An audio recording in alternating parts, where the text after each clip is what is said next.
desaparece, permite una política contracíclica moderada, que yo creo que da la solvencia que tenemos en reservas internacionales, sí se puede soportar. Perdón, Fer, explícame eso. Una política contracíclica. Se ha manejado en la semana ese término.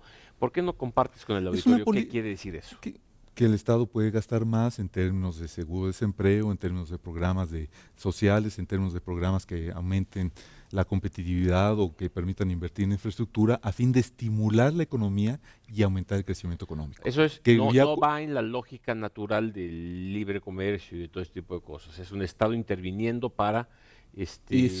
Sí, pero es un Estado interviniendo en la medida que esa intervención haga que tengamos mejores empresas, más productivas, más competitivas, y que esto no esté arrojando déficits responsables que origine, que pongan a imprimir la maquinita de billetes irresponsablemente, inflación es soportable.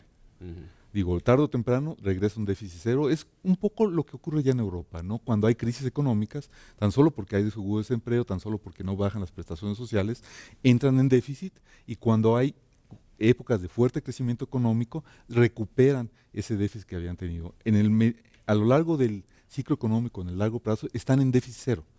Pero en algunos años de crisis económica hay déficit, en algunos años de superávit económico ellos tienen superávit y lo compensan a lo largo de los años. Creo que esa es la lógica que está introduciendo la Secretaría de Hacienda a través de esta reforma, pensando poder tener margen para combatir o para atenuar crisis económicas o periodos de poco crecimiento como el que estamos pasando y recuperar esos déficits con superávit en años de fuerte crecimiento económico. Entonces, ¿tú no ves un riesgo mayor con un cálculo de un déficit de este tipo porque puede ser básicamente controlable?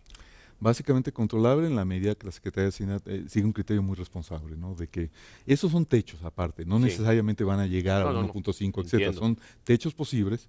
Y vuelvo a decirte, en la manera de que el gasto sea transparente, en la medida de que haya una actitud muy responsable de la Secretaría de Hacienda haciendo uso de estos posibles techos, yo creo que es, vuelvo a decirte, controlable a lo largo del ciclo económico, y pues esperando de que esto no implique conductas irresponsables por parte de los que manejan las finanzas públicas. Claro. Sí, bueno, vamos a un corte y seguimos con ustedes aquí en La Política en tus Manos.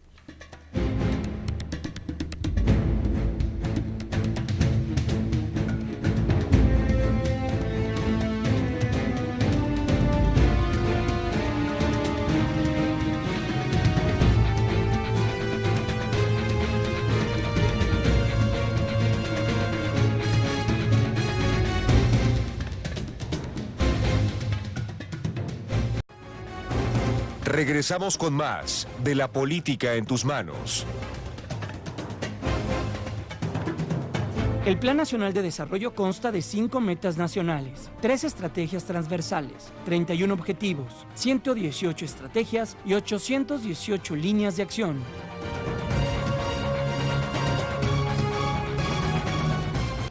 Muchas gracias por seguir con nosotros. Estamos aquí, recuerde usted, en La Política en tus Manos y @ArturoSánchezG para poder comunicarnos a través del Twitter. Fíjese usted, hemos ya platicado, recordará usted, con el presidente del Partido Acción Nacional, con el presidente del Partido de la Revolución Democrática, y tenemos la oportunidad hoy de platicar con el presidente del Comité Ejecutivo Nacional del Partido Revolucionario Institucional, el licenciado César Camacho. Fíjese que es muy interesante esta plática porque a través de entrevistar a los presidentes de los partidos vamos viendo cómo va evolucionando la perspectiva de la política en estos días tan interesantes de tanta intensidad política. Hicimos una entrevista en 2 partes, le presento la primera parte. César, qué gusto estar contigo. El gusto es mío, bienvenidos a la oficina del PRI, al Salón de Presidentes, donde están aquí a nuestras espaldas quienes han tenido la oportunidad, y para nosotros ha sido muy afortunado, de dirigir al PRI a lo largo de muchos años. Muchas gracias, César. A ver, vamos al grano. El Pacto por México, centro de mucha polémica, conflictos al interior de los partidos políticos sobre si debieran o no pactar con el gobierno del presidente Peña Nieto. El PRI parece no tener duda al respecto, ha apoyado al presidente de la República con este proyecto del pacto, y además con las adendas se adelantaron algunas decisiones importantes que convenían al país, sobre todo a la parte política. Ya ¿está con todo esto hecho y con toda esta polémica acabándose el impulso renovador del pacto o sigue para adelante? ¿Cómo la estás viendo ahorita? Creo que el pacto es la mejor noticia política que hemos tenido en los últimos años los mexicanos. El pacto demuestra la eficacia de la política, le da calidad a la política, demuestra que los partidos, independientemente de sus banderas o de sus legítimas aspiraciones, tienen por encima de todo el compromiso con el país. El pacto es, diríamos que la llave que permite entrar a la discusión de los grandes temas. A decir verdad, en los últimos años no tuvimos muchos acuerdos de estos de hondo calado. Para eso se hizo el pacto. El pacto es un instrumento que demandó de los partidos generosidad, demandó voluntad para acordar y demandó también mucha fuerza para el cumplimiento de sus compromisos. Claro. Entonces creo que lo más importante, porque la ciudadanía mide a los políticos por sus resultados, lo más importante es que a estas alturas, a menos de medio año de gobierno del presidente Peña y de vigencia del pacto, porque recordemos que se firmó el 2 de diciembre del año pasado, ya tiene en su haber el pacto un par de reformas constitucionales de esas que se recordarán por muchos años en la vida política y social, la reforma educativa que imprime mayor calidad a la educación en favor de los niños y los jóvenes, y la reforma en telecomunicaciones recientemente declarada ya, diríamos, como vigente por la Comisión Permanente, claro. De modo que hoy lo que sigue es la legislación secundaria en ambas materias, y también, para rematar, producto de la mesa del pacto, está en las cámaras, para ser exactos, en la de diputados, una reforma al sistema financiero que cambia, reforma, adiciona más de 30 leyes para que haya más crédito, para que los micro, pequeños empresarios puedan tener dinero y desarrollar sus proyectos, echar a andar su intelecto, su creatividad, su capacidad de trabajo.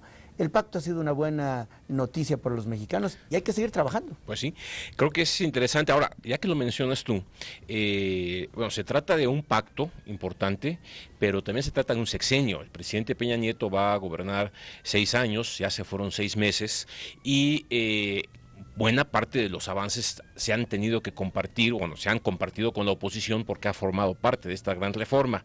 En este sentido, bueno, hay que sumarle al pacto desde el punto de vista del presidente Peña Nieto, las promesas que hizo en la campaña y todos los compromisos que él estableció directamente con la ciudadanía. ¿Va a ser un sexenio del pacto o va a ser un sexenio de Enrique Peña Nieto? Bueno, yo creo que es un sexenio de todos. Yo creo que los partidos políticos somos actores políticos durante todo el tiempo. Enrique Peña Nieto es el jefe del Ejecutivo Federal, el presidente de la República, y en un régimen democrático de corte presidencial, pues es el personaje central de la política, hay que decirlo como es. No obstante, no es el único actor en escena, y el pacto da cuenta que también el presidente necesita de otros para impulsar reformas de esta naturaleza, que también tiene que ver con la aritmética, con los números. El presidente de la República tiene en sus compañeros de partido, diputados y senadores, un importante número de aliados, y si a esto le sumamos los de otros partidos que hacen causa común con nosotros, el número aumenta, pero no es suficiente, Arturo, para sacar estas reformas que requieren 2/3 partes de los senadores y los diputados, pero no solo hablaría del número, porque es importante, hablo de la convicción de que esto es necesario, de que el pacto se haya convertido en una especie de espacio de neutralidad partidaria para que todos nos sintamos cómodos. En síntesis, el pacto no es eterno, el pacto es un impulso de arranque y va a durar, por lo pronto, hasta que cumplamos los 95 compromisos de la versión original del pacto, los 11 compromisos firmados hace algunas semanas al amparo de la situación político-electoral, y si una vez cumplidos esos 106 compromisos somos capaces o tenemos en mente o se llevan a la mesa otros temas, seguramente serán también objeto de nueva versión del pacto, claro. Pero si no, cada partido, como ocurre en cualquier democracia, tiene a salvo sus derechos para hacerlos valer como mejor le corresponda, sus derechos y sus propuestas. Y bueno, en el Congreso nos vamos a seguir viendo, y si no, en el terreno electoral también nos vamos a seguir viendo. A propósito de eso, después de este escándalo en Veracruz y el problema con la secretaria de Desarrollo Social, Rosario Robles, y la necesidad de adelantar el pacto, bueno, se mostró una convicción de que hay que trabajar por México independientemente de cualquier situación, pero están sobre la mesa temas que podrían generar una polémica mayor: el Instituto Nacional Electoral, la reelección, la segunda vuelta, las candidaturas independientes. Son temas que parecen difíciles. ¿Estamos en el camino de resolverlos o nos vamos a empantanar? Bueno, creo que estamos en el camino primero de discutirlos. El primer paso es estar abiertos para que cada quien vierta sus puntos de vista y construyamos un acuerdo. El PRI, por ejemplo, tiene muy clara la decisión, que además ya llevó a sus documentos básicos después de su asamblea, ¿cierto?, para abrirnos a las candidaturas externas. Es decir, ahora será candidato del PRI no solo un militante, sino quien se comprometa con nuestros postulados, aunque no tenga una credencial antigua. Pero claro, debe tener prestigio, conocimiento del tema, debe ser alguien reconocido y que conozca la realidad a la que pretende, o la gente y el entorno en el que pretende servir. Lo mismo los candidatos independientes. Nosotros hemos visto con simpatía a quienes aún deseando participar en política no les satisface partido político alguno. Creo que esto es un avance de la democracia que le imprime calidad. Los demás temas, también lo digo desde ahora, en el tema de la reelección nosotros no estamos tan convencidos.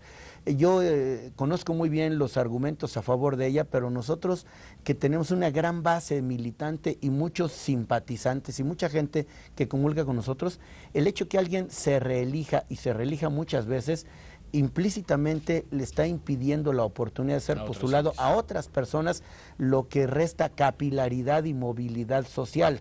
Me queda claro también que tiene sus ventajas. Por lo pronto, en el PRI sí estamos abiertos al diálogo, a discutirlo.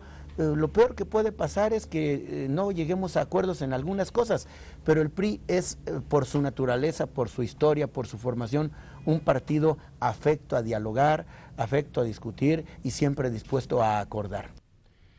Interesante la plática con don César Camacho. Fíjese usted, este tema de los temas pendientes en relación a las reformas que vienen y la vigencia del pacto, bueno, no deja de ser importante para poder medir hasta dónde la polémica política puede afectar o no los nuevos acuerdos que vienen. ¿Cómo ves, Margarita? Sí, pues bastante interesante, y bueno, ya en el próximo bloque podremos ver los temas que vienen con respecto a la expectativa de las elecciones. Ha habido en los 3 presidentes de los partidos a los que hemos entrevistado, hemos visto mucho optimismo, y vamos a ver qué tal va. Bueno, vamos a un corte. Estamos aquí en La Política en tus manos. Recuerde, @ArturoSánchezG.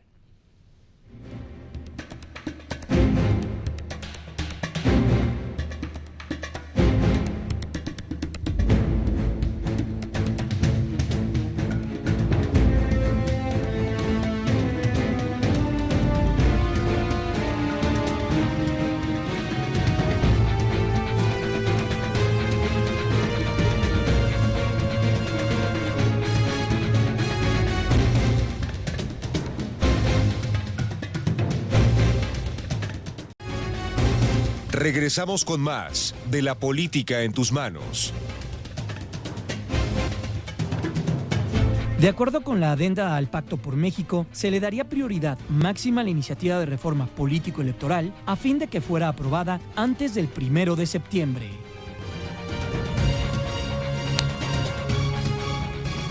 Gracias por seguir con nosotros. Recuerde usted, @ArturoSánchezG, y en Twitter empezaremos a intercambiar puntos de vista sobre esto de la reforma energética, primero la política, después la energética. Y Margarita, nuestra página de Facebook. Recuerden nuestra página de Facebook, La Política en tus manos. Ahí nos pueden escribir, nos pueden dejar sus comentarios, aclaraciones, y les agradecemos que lo hagan. Bien, vamos a subir una serie de documentos interesantes en donde usted podrá ver comparativamente los diferentes puntos de vista de los partidos en una serie de debates que estamos viendo que están presentándose estos días en el Congreso de la Unión, porque de repente el Congreso se convierte en el centro de la política del país, como debe ser en buena parte del mundo democrático. Pero bien, a ver, Juan, estamos hablando con el maestro Juan Molinar. Ya empezó el debate sobre la reforma energética y a lo que se ve desde afuera es que el Partido de la Revolución Democrática no quiere ningún tipo de cambio constitucional, que no se toque la Constitución. Y el PRI dice, sí, se requiere cambiar la Constitución para avanzar. Se ha desdibujado un poco y hay que precisar qué es lo que quiere el PAN, porque entre estas dos posturas parece que ustedes están junto con el PRI para una reforma de la Constitución y en ese sentido podrían ir juntos. ¿Es eso lo que ustedes están proponiendo? No, para nada. En realidad lo que pasa es que a veces no se leen las propuestas. La propuesta del PRI es una propuesta sumamente escueta. La del PRD fue una serie de presentaciones en PowerPoint y algunos conceptos interesantes, pero que se resumen a no le cambien nada. Nada más denle más dinero a Pemex y con eso se arregla. La del PAN es un conjunto de iniciativas completo y la diferencia fundamental entre lo que se está debatiendo en realidad en ese tema no es ni siquiera la de si hay que hacer o no reforma constitucional. Si no pensamos hacer una reforma a la Constitución, no podemos cambiar nada en ese tan importante sector económico. Simplemente la Constitución dice que están prohibidos los contratos. Pero hay contratos. Pues sí, porque en México nos hacemos... Pero, a ver, la Constitución dice que en efecto están prohibidos los contratos con personajes o empresas de la iniciativa privada. Dice, están prohibidos los contratos y las concesiones. Pero los ha habido hace muchos años. Sí, porque entonces se tuvo que recurrir a la Corte y la Corte dice, sí están prohibidos los contratos, pero no estos. Y vivimos colgados de un hilo, por eso no hay inversión. Ni siquiera en los sectores en donde supuestamente ya están abiertos. Bueno, el cambio constitucional permitirá los contratos. Mínimamente. Nosotros empezar. hablamos incluso de un sistema moderno de concesiones, que es lo que ha permitido en el mundo actual y en el uso actual desarrollar mucho más el potencial de estos sectores. Pero la diferencia, insisto, está en otro lado. Si se leen con cuidado las reformas del PRI y la del PAN, lo que nos vamos a encontrar es que hay soluciones monopólicas y hay soluciones competitivas de mercado. Pero las soluciones monopólicas ya está, Pemex es un monopolio. Y muchas de las propuestas que se han visto en el PRI consisten en vamos a domesticar al monopolio o vamos a hacer las cosas a través del monopolio, vamos a hacer que el monopolio pueda tener contratos con particulares. Pero que sea eficiente, digamos. Pues sí, pero monopolio y eficiencia, monopolio y modernidad son dos palabras contradictorias, son conceptos contradictorios. A ver, explícanos eso. No podemos tener un monopolio que trabaje bien, que produzca adecuadamente. No. Vamos, a ver, argumenta. Argumentar eso me parece ocioso. No solamente es teoría económica 101, como se diría, sino una realidad comprobada en el mundo. Lo que necesitamos tener es un sector competitivo donde Pemex no solamente subsista, sino en verdad se convierta en una empresa que compita con otras empresas. Hoy en día ni siquiera es una empresa. Es un órgano desconcentrado. Así es, que no tiene ninguno de los incentivos de una empresa para ser eficiente. El PRD propone que se haga una empresa. Propone algo parecido, que se haga un órgano desconcentrado que no le dé dinero al gobierno. Y no dice después de dónde debe sacar dinero el gobierno para pagar escuelas, hospitales, medicamentos, etcétera. Lo que nosotros proponemos es que ya no existe el monopolio, que Pemex sea una empresa en el sector energético. Subsiste Pemex desde luego. Claro, y la única forma en que pueda subsistir siendo productiva es, uno, convirtiéndolo en una empresa, y dos, resolviendo de alguna forma el problema de su pasivo laboral, porque si no, pues está como ahora están de moda los zombies, sería un zombie parado allí en pie con un pasivo laboral que le impediría competir contra cualquier empresa. Eso te permitiría tener competencia de mercado, sobre todo por los sectores nuevos de desarrollo de hidrocarburos. Empezaríamos diciendo, todo lo que es de Pemex hoy es de Pemex, punto. que son los yacimientos de más fácil acceso, los yacimientos de menor profundidad, los que Pemex ya conoce y tienen costos de producción más bajos. ¿Qué se abriría? Lo nuevo, el petróleo caro, que se llama el shale oil, el petróleo de aguas profundas, el petróleo de yacimientos no fracturados que Pemex no ha sabido explotar. Hemos perdido los mexicanos un dineral en Chicontepec porque Pemex no ha tenido la capacidad para hacer eso. Si la llegara a tener, qué bueno, y si no, bueno, que otra empresa corra el riesgo, y si sabe hacer eso, que lo haga y gane dinero, y si no, que pierda. Pero el petróleo sigue siendo nuestro. Jamás dejaría de ser de la nación. En el esquema en que planteamos la garantía de conservar la propiedad de la nación sobre los recursos de hidrocarburos en todas formas está completa. Hay que pensar también en qué modelos queremos. A veces me dicen, es que este modelo se usó en Ecuador y en...